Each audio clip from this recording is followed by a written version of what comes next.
everyone, and welcome back to the Soldiers of Cinema podcast. I am Colin McFader, and with me, as always, is my co-host, Clark Coffey. How's it going? It's going really well. How are you doing, Colin? I'm great. I know you've been busy. Yeah. Yes, I have. And I know you've been busy, and it'll be exciting to talk about that later on, but you've been in pre-production. You're getting ready to begin filming, and that's exciting, so we can talk about that later. But thanks for making some space in your schedule to do this episode. Talking about Shallow Grave. Shallow Grave. I was going to say it, but I was like, no, I don't want to steal your intro. I don't want to steal your intro. I was like, wait, if I just pause, I know Cullen will say it. I got it in there. That's right. But Shallow Grave, Danny Boyle's 1994 movie, based all in the Edinburgh, Glasgow area, Scottish film. That's right. This is a movie that you chose to do. I did. This was your week, and so why don't you kind of describe your relationship with this movie the first time you saw it? And sure. So basically, so I did choose the film, and I have to say, shout out to my wife Amber. She was instrumental in the choosing of this film. I was kind of just talking out loud to myself, and I was thinking, well, what film would I like to do next? What film would I like to do next? And it's tough, right? Because, you don't want to pick something that's like super obvious, that's kind of been discussed a million times. But of course, at the same time, generally those films are so fantastic that, you could talk about them forever. So I certainly wouldn't blame anybody for ever doing that. And obviously, we've discussed films that are widely known and oft discussed. So we've even done that. But I was just trying to think of something like slightly off the beaten path. And, one of the, my favorite eras of film, if you want to call it that, is this time period in the early mid-90s where independent film, especially American, but around the world, independent film had this huge resurgence. And, this is also a formative period of time in my life. I am in high school. I am, really kind of coming into my own as far as my awareness of film, and my love of film is really moving just from kind of being an audience member to wanting to do this and really, watching film and analyzing it and thinking about it. So, some of my favorite filmmakers come from this era. And so I thought, okay, well, what would be an interesting film so when Amber, my wife, said Shallow Grave, I thought that's an excellent, slightly less obvious example and representation of this time period of film. It's heavily inspired by, Blood Simple, for example, the Coen brothers' first film. And it not only was the film itself from an artistic perspective inspired by that, but the financing was actually inspired by how the Coens financed Blood Simple. Independent financing, going out and finding dentists, for example, to invest in their film. It was also inspired a lot by Sex, Lies, and Videotape, Soderbergh's film. So American independent film really inspired this film. And, at the time in the UK, there wasn't a lot of this type of filmmaking being made.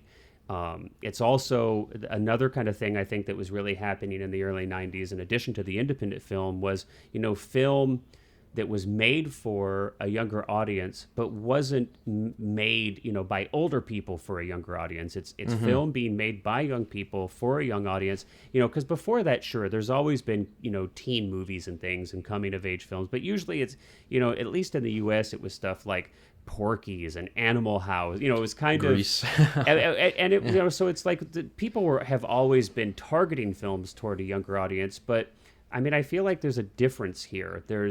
And I think right off the bat, we'll get into this in a second, the film kicks it off and it just says out loud that this is a film that's made for a younger audience. So I thought that was unique about it, because I think that's another kind of movement, right? There's this hipness to the film. And at the time, there wasn't a lot of that being made in the UK. So I think that was important. And I think its influence kind of permeated that, of course, plus 2 years later, Trainspotting. The two of those films together had, I think, a huge impact on, stylistically, on film around the world. Yeah. So that was so that's kind of why I selected the film. Now, as far as my first viewing of it, my goodness, this is the thing, we with all these old films from the 90s and things, it's I can't remember. Yeah. I can't remember, except to say that it was absolutely, I mean, I very much remember watching it, and I very much, remember the era of this film and its impact to me, with Reservoir Dogs, Pulp Fiction, Clerks. I mean, I could go on and I could name a million films, and they're all quite different. Blood Simple, for example, also Sex, Lies, and Videotape. So, there are many, dozens and dozens and dozens of these films, but I really remember it being a part of that. And of course, Danny Boyle has gone on to be an extremely successful director, and of course Ewan McGregor has gone on to be, one of the most successful actors around. So, I mean, he's even a Jedi, for crying out loud. He is that, yes. Who would have the thought? Jedi, Obi-Wan, yeah. Yeah, who would have thought? I think what's interesting about what you just said too, about like independent cinema and stuff, is we did, I think, have a similar conversation in an earlier episode about kind of the like liberalization or liberation, sorry, not liberalization, liberation of like of filmmaking in the 90s, because that was kind of when a lot of formats like 16 millimeter were coming into play, right? And then of course in the late 90s you had really early digital like video, Sex, Lies, and Videotape, for example. Exactly. Yeah. So I think it's this movie, I don't think it's a coincidence that something like this kind of exists within that era. However, what I will say is that it's super different than like the American independent movie, like stylistically, a lot of films, of course, were kind of inspired, even at the time, by like Tarantino and Robert Rodriguez and stuff like that, and Kevin Smith. Whereas this film really definitely, and perhaps being an ocean away is the reason, but also perhaps because Boyle had a very, unique vision for the way that he wanted to make this movie, that it's very much stylistically its own thing. Yeah. That there's similar DNA, but yeah, it's really interesting to see how unique this is and how unlike a lot of other, not only American but also other British independent film. And another important thing to kind of discuss contextually about this movie as well is that it kind of came in an era where there wasn't really a lot of influential British film being made. That, like, if you think of the late 80s, early 90s in British film, it's like, okay, what is there? Yeah. There is, like, the James Bond movies, which are, of course, the two main producers on those are Americans. Right. And it's, like, MGM. And while those are very much, I think, I mean, I feel like by the end of the identity. 70s, I just consider them American films, basically. Exactly. Yeah. And it was like Dalton and Pierce Brosnan. You're right. But other than that, like, you can't, of course, I'm not saying that I can't think of any British films from, late 80s, early 90s, but can you really think of like a British film from that era that was like really influential or kind of like a showstopper in terms of like redefined itself? And I think that this movie in particular is super influential, because of the fact that you look at, and I'm not sure how much British film that you've watched, Clark, but we of course get a lot of it here in Canada. Right. British film and British television. Yes.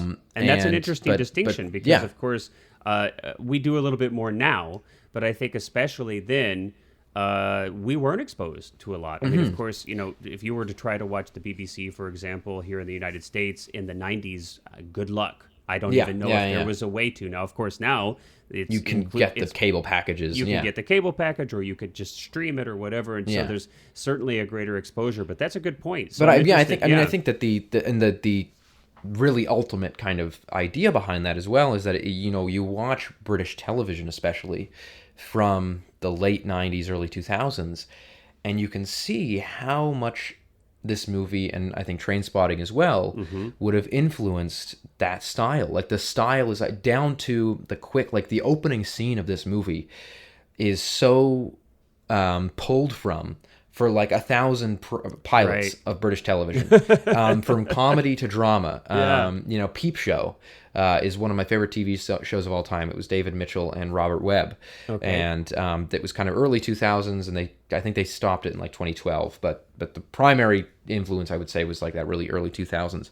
Even that film, there's like a lot of like stylistic stuff that kind of is I don't know if it's intentionally taken or perhaps it was just the cultural zeitgeist that kind of was made up from this and Trainspotting. But I do think it's really interesting to see those stylistic choices, the like really British techno music that is used in the opening, and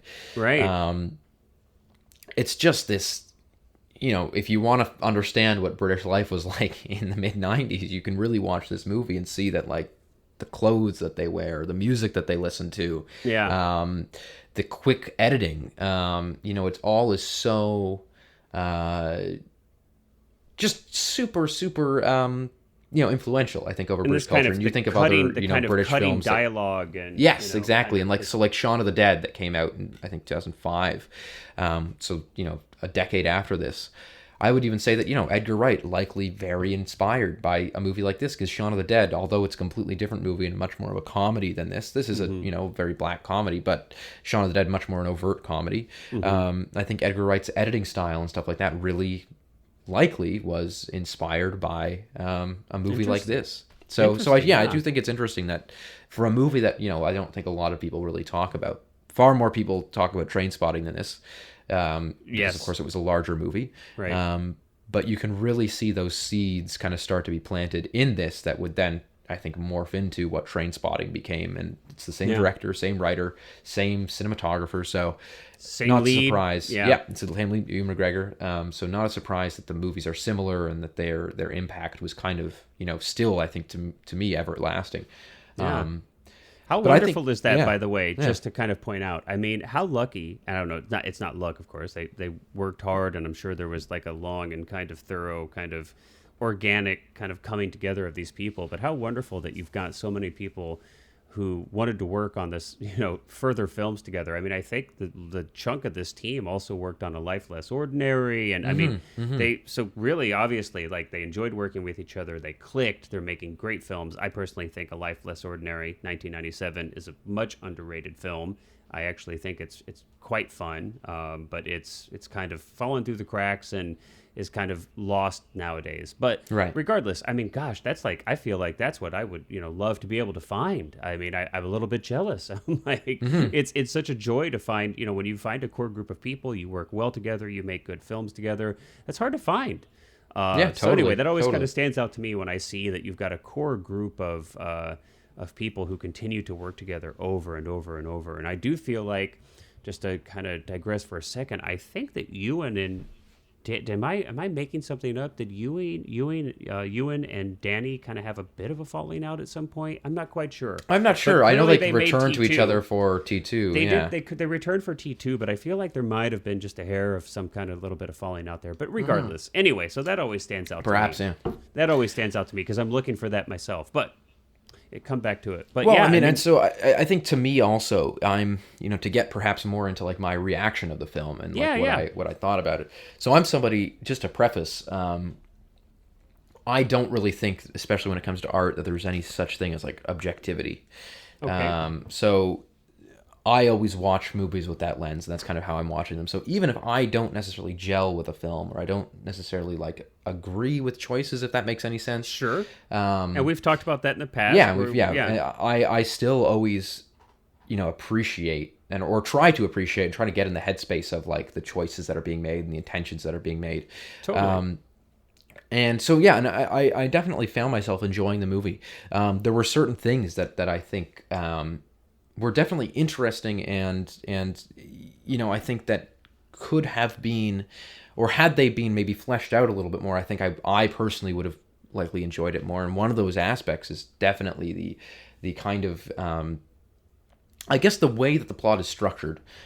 It seems to focus very heavily on certain things and then almost skip over other things that I think, and perhaps again, I haven't read the screenplay for this movie. I'm not sure how similar it was, or if how much had to change because they shot it in 30 days and right.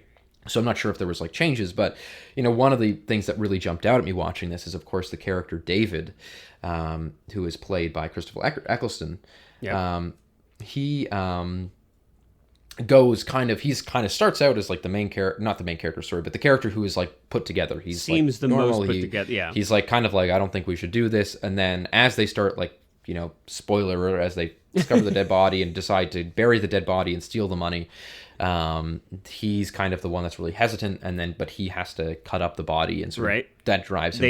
They draw straws, and and they kind of build that up. He gets the short straw. He's the one that's like, I'm not going to be able to do this. I won't be able to do this. I can't do this. And then of course, he's the one that draws the short straw. So he's got to, just to be clear, and he's dismembering the body of a flatmate, a brand new flatmate who they hardly even know. They hardly even know. They were interviewing flatmates, which I think is a really fun, and just 2 seconds just to interject this. Totally. A super fun way and a very effective way to introduce the characters and for us to kind of develop an understanding.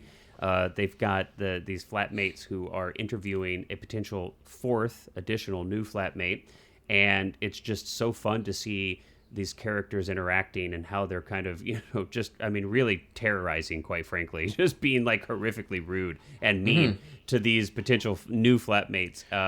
And this is the guy that they settle on, and he moves in like his first night, and he ODs and dies on the bed. Well, also, I think that just to point out some things about that opening scene, it really does a really wonderful job, I think, of establishing tone. Yes. And that you kind of realize that this movie's not necessarily, like, it's not really going for, like, realism. It's definitely a heightened sense of... It's theatrical. It's definitely very theatrical. And it sort of feels almost shot like theater, and because the set is huge. It almost feels like a theater set. Even just like the what's her name? What's the... Kerry Fox. Kerry Fox, so she like just comes out topless in front of her. Like they've got this like weirdly casual, almost like they're a throuple, weirdly enough, like that they've got this like, and that's part of it. You definitely get, there's certain moments where you do have this kind of sexual tension that kind of exists between the three of them. It's not even remotely something that is. I don't think they don't go there. It's not like one of those films about like a love triangle at all, but it certainly does play into, it's almost kind of a Mexican standoff-ish kind of thing at the end, as far as who's taking the money and this kind of thing. But yeah, I think it works. But to get back so essentially, they've got this dead body they've got to dispose of, and the one who is the most hesitant about doing it, the most sure that he won't be able to do it, is of course the one that has to do it. And that has to do it, of course, right? And so then that kind of drives him insane. He starts living in the attic with the money and is going like drilling holes in the ceiling so he can look down, see these things. And so what I realized, or what I noticed, or what kind of really stood out to me while I was watching it, was just that I felt it was a little bit unearned. I felt that he just kind of went from being this timid kind of like nervous guy to suddenly like there wasn't really, I sort of mentioned this in our pre-conversation, Clark, but where I find that a lot of times the things that kind of work, like it's kind of like if it ain't broke, don't fix it. And I think that in these types of situations where you have a character going insane, you can kind of do, and this isn't at all to say that there are only two options to do these things. Of course, other people have done very wonderful ways of going outside the box with this. But the two most common are either that you have a character go slowly insane and you keep kind of, bringing in the subtleties and have these like moments where they're just sort of like, they start to go insane and will they, won't they, and whatnot. That, or you can have a moment where like it's like a snap, like they've just suddenly been like, okay, I'm insane now and I'm crazy. And again, not to say that those are the only two options. And I'm movies have done now. Plenty of other things. Right. I found that this movie almost did neither and didn't really go even a third way. That it just kind of felt like I think it was the one point of this movie where I almost felt the screenplay was on the wall, where I was like, okay, he's going crazy now because he has to, and that's because the screenplay's calling for it, and so he's got to go up and live in the attic because that's what's written. And I didn't really feel like, I never really felt like every time he went up to the attic, I was just kind of like, is he is this a bit, or is he actually insane now, or what? And so I just thought that like. I almost feel like it needed more directional clarity. Okay. That it needed to really like, and again, it wasn't that it was hard to understand. I'm not saying that it like needed to be spelled out, but rather I think that like a moment like that is really ripe for tension and it's really ripe for storytelling. Yeah. And I almost felt like it was sort of like a missed opportunity, like that they could have played with that a lot more and made it kind of a lot of fun to have this character going insane, but rather he just kind of does it and goes off and lives in the attic. Right. And it's like I think that's a fair point. I think it's a completely fair point. And I in hindsight now I have to say it didn't jump out to me in the same way that it stood out to you. I think I did kind of notice something, But my interpretation of it was a little bit different. I think most films that have this kind of plot structure and are kind of in this thematic space, they tend to often focus on that. That's kind of a focal point for the story, is that you're going to have a character going through this, and now we're going to kind of make this about their grip on reality or grip on sanity slip, or it's going to be about how guilt or their conscience eats them from the inside. And I think that's a very common theme, and so I think we're often expecting that to be something that a film will focus on. And I just don't think this film wanted to be that. I just don't think that they wanted to go down that route. And I totally agree. Yeah, I think that it was not the intention, or that rather it was the intention totally to not go down that route. Yeah. Yeah. So in other words, I don't think it was like we meant to do this, but we failed to communicate it in our script or the execution of the script. Rather, I just think it was a choice that this film is about something else. And maybe it's about the indifference of our current culture, or it's about materialism, or it's about any number of other things potentially.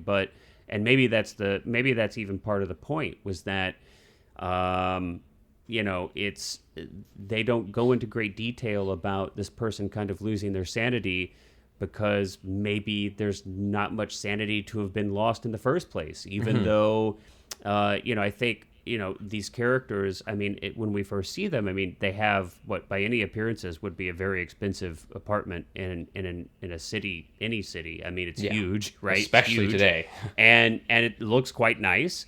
And I never lived in an apartment that nice in a city ever in my life. Or that big. Their kitchen is like the size of most regular apartments. Seriously, they've got like an 800 square foot kitchen, for crying out loud. And one of them is a doctor. The other works at an accounting firm, or was it law firm? I can't. He's a chartered accountant. Yeah. Okay. Yep. That's what I thought. So he's an accountant, and then you have our third character, Ewan, is a journalist, and at that time, newspapers still existed, and you might even have made a decent salary if you were a journalist for a newspaper. So, unlike when I worked for a newspaper in 2000, but back then you actually probably could have made a decent living. So, and they're well put together.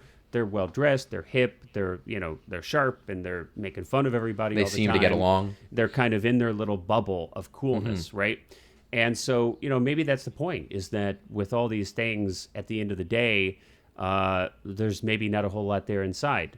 And the set kind of alludes to this, right? You could make an argument that this huge, wide open space that is on its surface quite bright and cheery is actually quite empty inside.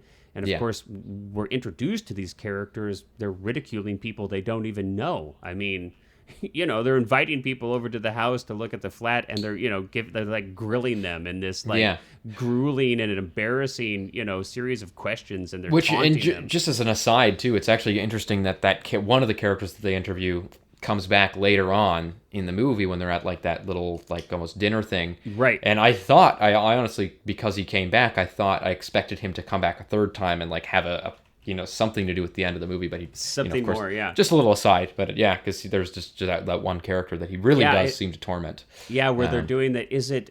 Boy, I'm gonna mess this. It's the dinner for the. It's the Seeley dancing. Is that how you pronounce it? It's the Scottish Seeley dancing. Yeah.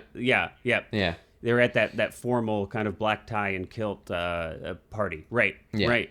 So but regardless, not trying to talk you out of your opinion on that. But this is the great thing about this stuff. You could see it, several different ways for sure. And I totally and that's one of those things that, again, when I say like, I think that everything is ultimately subjective. I don't see that as Danny Boyle just failing to represent insanity. I think that it was very much the intention of the film, like you said, to not focus on that. I just, to me, think that I felt like it would have perhaps added to the movie had it been included. Fair. Maybe not, though. We don't know because it's it's not in the movie, so there's nothing Right. that we can do to, imagine. All we can have to do is hop imagine over. if it was We'll in have there. to hop over to a parallel universe and see. What, Yeah, where that was. you know, Yeah. we And maybe speaking of, you and I in a parallel universe are doing this podcast right now, and we're actually Yeah. talking about a different movie that Danny Boyle made called Shallow Grave, where they focused on. and we're like, I don't like that at all. No, I do think that to go off And you're about, complaining about that direction. yeah, and exactly. No matter what, that's a lesson for any filmmaker out there. No matter what, I will complain about your movie. One of the other things I kind of quick, because we're touched on a lot of different things here. Yeah. I briefly kind of mentioned the set, but I want to talk. Another thing that when you asked me what my mindset was when I picked the film, the other thing that I think is really important, and maybe for listeners specifically to our podcast, and I think certainly for you and I, is that this film was made for such little money, and I think it's a really good example of a film that is made on purpose with a budget in mind. We've got almost no money. What can we do? And so, I think this is a good example of minimal location, and simple story. And so that was the other reason. And very low budget. Yeah. Yeah, and it's interesting how some of the choices that you kind of are forced to make can actually end up being being great decisions. It's like the set. It's the constraints that bring the you constraints, out. right? Yeah. Like the set I was talking about. I mean, it's this huge set, and it is a set. It wasn't a real flat, but it was actually a set. And Danny had wanted the set to be built quite large, and I'm only kind of guessing. That maybe he wanted it large because he wanted to have space for the crew. He wanted to be able to put the camera in as many places as possible. Yeah. And without, I guess, and they didn't want to make flyaway walls or something. And he probably didn't want it to feel, insanely claustrophobic. If you ever try to shoot something interior in like an actual house, unless you've got just a giant mammoth house, it looks tiny. I mean, it really makes a film feel claustrophobic. And so I think we're shooting in one location, so he wanted to have at least some kind of scope, but they didn't have any money to actually fill it with much. So it's a pretty empty apartment, and so you could think, well, wow, crap, what if we've got this like nice big space and we don't have any furniture, we don't have anything in it. What's oh my gosh! But I feel like it works so well. As a symbolic representation of the state of these characters. Like so, they've got fulfilling lives, quote unquote, but they're empty. But it's just they're empty, yeah. And I think that to me is kind of the ultimate. At least the theme that I took away from it is this day-to-day monotony, this emptiness of like your life, even if you have a good paying job and a nice apartment and good friends, that there's like this emptiness to just like living life in that way. And that's kind of, again, this is my interpretation, why Ewan McGregor's character jumps on the chance to like do something exciting, do something different, do something kind of insane and illegal, and for a thrill, exactly. For a thrill, and look where it gets them. So, leads us into something that I want to, we can use this film as kind of an example of that I think might be interesting to explore with you. Is in watching the film again, and I always like to read a few of the at that time contemporary reviews and kind of see what were critics thinking about a film when it was actually released, so that it's in the context of the world in which it was released. I always like doing that.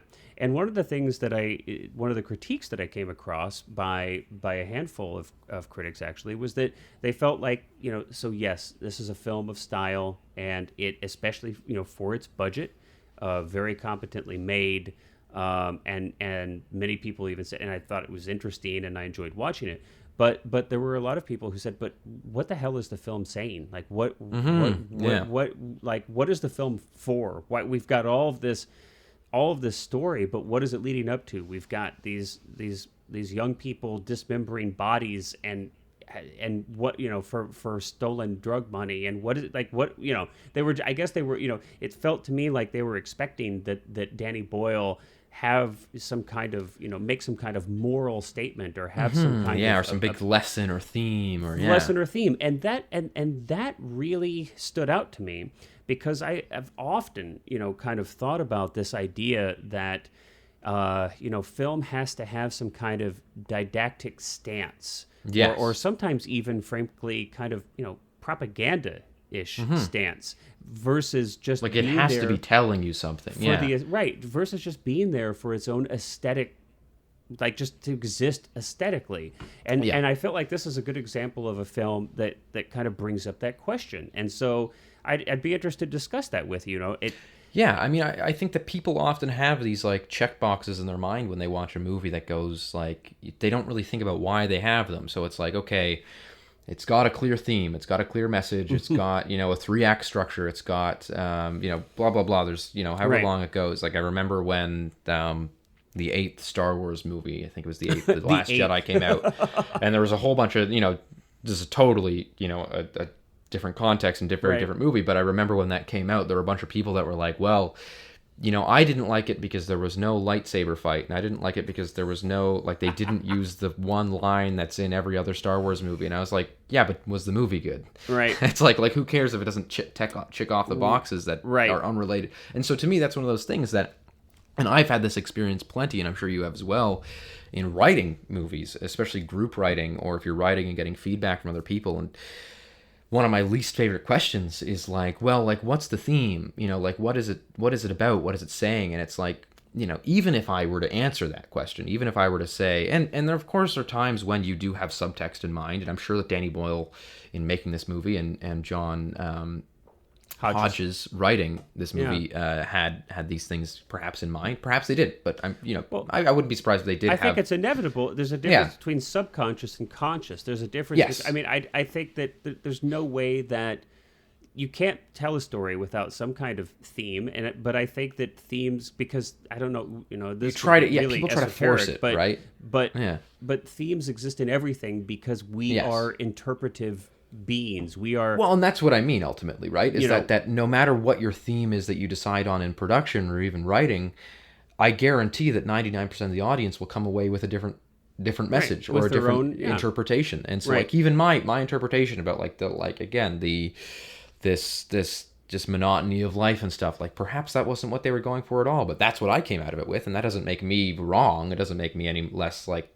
you know, course not. bring any less enjoyment to the movie. So Right. I do think it's interesting though that people really, and especially I think people who either want to be screenwriters and oftentimes screenwriters themselves, that they put these like checklists of you know what's good, whereas I think what's important is what you feel while you're watching a movie.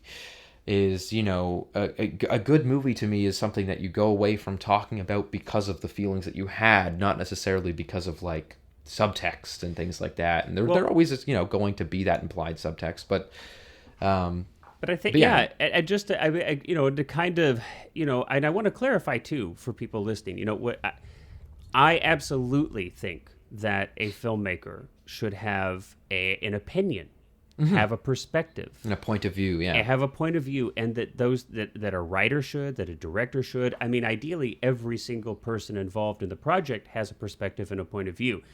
So that's not at all what I'm talking about. I'm talking about rather that, you know, I think there's, you know, it's okay for a film to exist without having to, you know, kind of, without it being intended to teach, right? Having some kind of moral instruction or ulterior motive behind the story, you know, or that's kind of the thing that I'm talking about. I think that the classic example is like I've met a lot of people who see Jaws as like an allegory for Brody's drinking problem, like Chief Brody's, because he's always drinking in the movie, and that it's like this, and so that's what I mean. Is it's like if you watch it's the a movie, drunken and you take that away, hallucination. He's yes, not exactly. even really The shark is the bottle.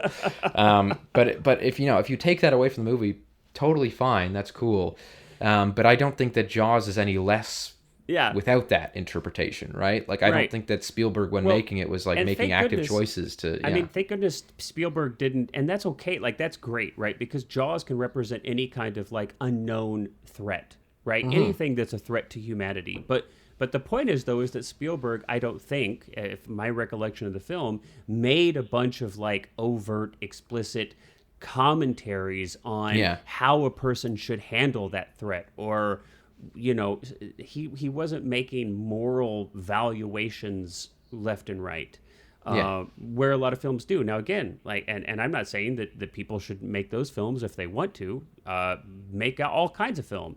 It's just specifically kind of saying, addressing the issue that some people think that art has to exist beyond just the aesthetic, That it's required. Yeah. or even like, I mean, one of the things that I think is so interesting to me is that, I mean, obviously we are storytelling machines. Human beings are storytelling machines, and every single person on the face of this planet, if they are conscious, can tell a story and understand story. Story is just another word for how people process the world that they live in.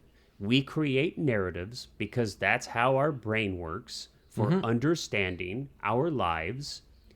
And that's it, right? Yeah. We think about our past, we experience our future, and we worry about we experience our present and we worry about our future. We have a first, second, third act. It's like, things have a beginning, middle, end.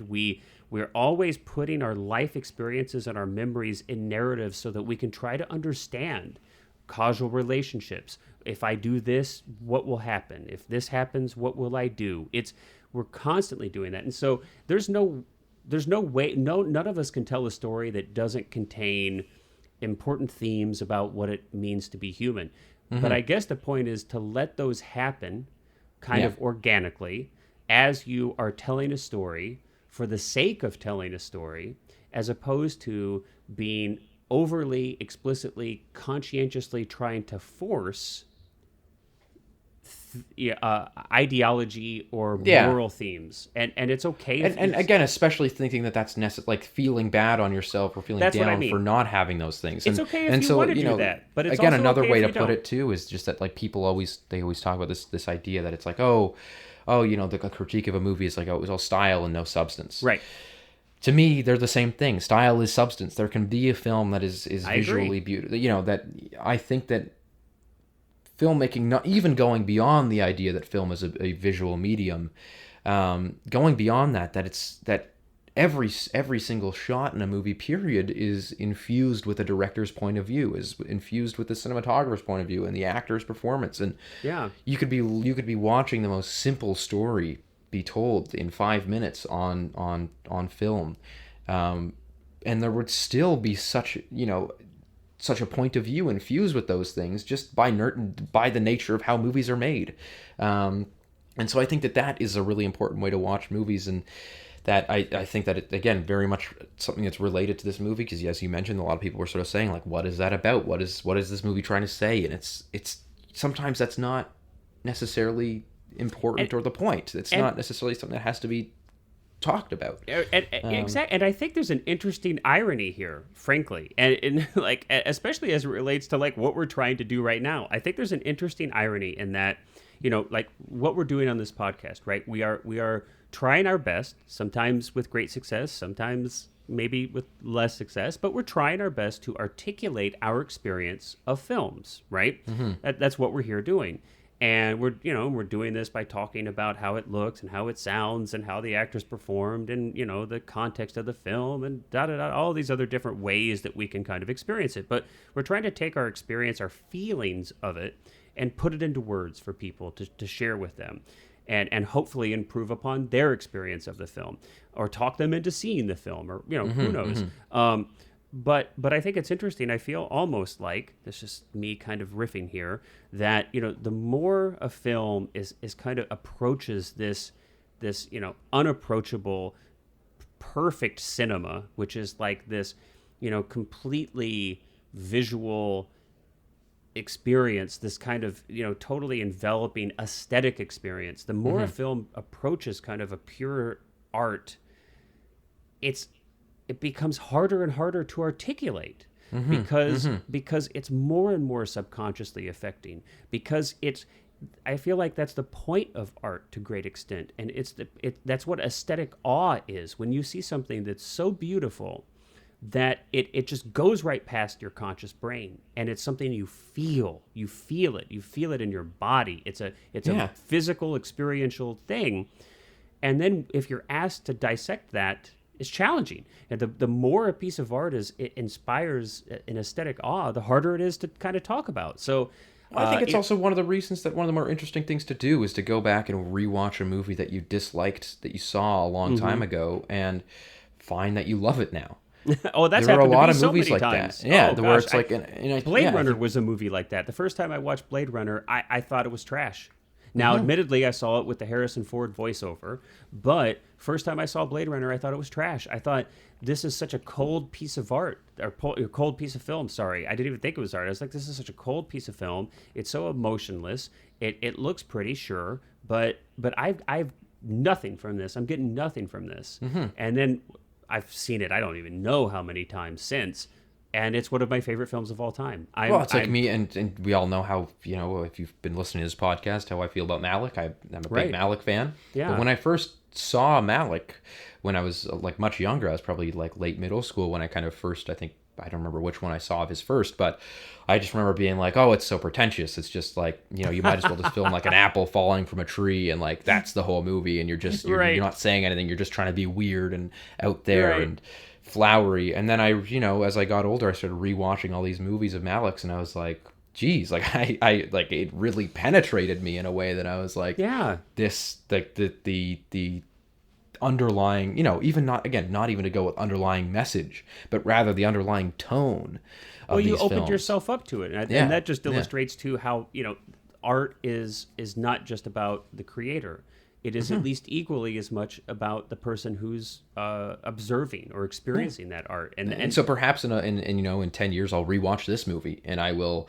And this isn't a movie that I disliked by any means, but perhaps I will get way more out of this film. It'll be a different the experience. next time I watch. Then right. So it'll be interesting a to kind person. of And that's what's always so intriguing to me. So point just being, we can kind of wrap up here pretty soon. But the point just being that I think this was an interesting example. I think a piece of a film can exist to tell a story that doesn't have to have this really kind of conscientiously planned, value statement. This master plan. Attached to it, and I'm okay with that. And I'm curious too. I do want to ask one last question here because this, in talking about all of this, is kind of, I'm curious to compare notes on this, on your viewing experience in general, not just this film, but in any. One of the things that I find happening to me is that I focus quite a bit more on the visual storytelling, the visual aspect of the storytelling in a film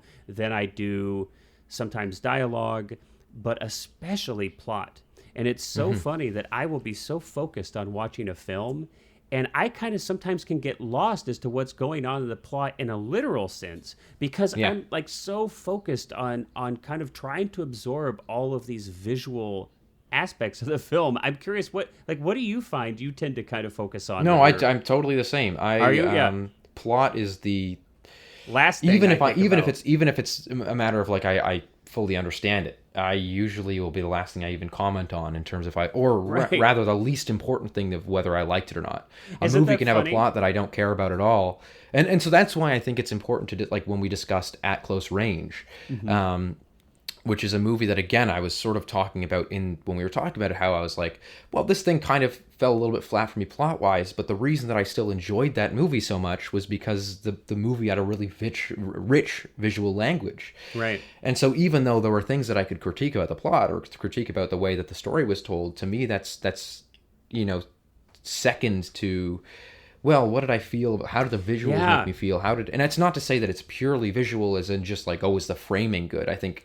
it's much more. It's rich. It's about film being a visual story. Do the visuals ooze with what the director is trying to say and the point of view and the choices being made? Absolutely. That's interesting, and it's funny, of course, and this plays out in our podcast because it's almost never that we discuss any plot based aspects. No, we don't just go films. through. I mean, I feel like, hey, if you want to know the plot, see it. But I think a lot of people who are really focused on plot, and you talked about people who have kind of a checklist of things that they have to kind of see in a film. I mean, plot is clearly very important to people, and I think again, not to digress too much, but plot. The importance of plot seems to be ever increasing as television, and I'm gonna call streaming now television. We watch it on their television, and it's really no different materially than what television was in the past. In the way it's there's made, no commercials, but But television is very much about plot. It's